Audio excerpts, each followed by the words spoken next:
23வது விழுப்புரம் மாவட்ட ஆட்சியராக ஷேக் அப்துல் ரஹ்மான் பொறுப்பேற்றுக் கொண்டார். விழுப்புரம் மாவட்டத்தின் 23வது மாவட்ட ஆட்சியராக ஷேக் அப்துல் ரஹ்மான் அவர்கள் அலுவலகத்தில் பொறுப்பேற்றுக் கொண்டார். அதனைத் தொடர்ந்து செய்தியாளர்களுக்கு பேட்டியளித்தார். அப்போது அவர் பேசுகையில், மாவட்ட ஆட்சியர் பொறுப்பு வழங்கிய தமிழக முதலமைச்சர் அவர்களுக்கு நன்றி தெரிவித்துக் கொண்டார்.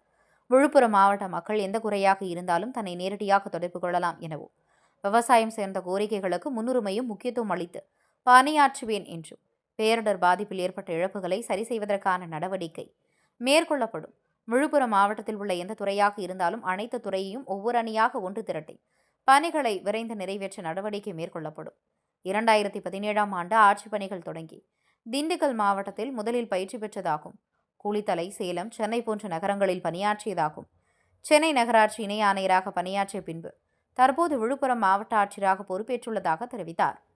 இதனைத் தொடர்ந்து விழுப்புரம் மாவட்ட ஆட்சியர் அலுவலகத்தில் உள்ள அதிகாரிகள் மாவட்ட ஆட்சியரை வரவேற்று மரியாதை செலுத்தினர். இதனைத் தொடர்ந்து மாவட்ட ஆட்சியர் அலுவலகத்தில் மரக்கன்று நட்டார். விழுப்புரம் செய்திகளுக்காக ஆர். வசந்தகுமார்.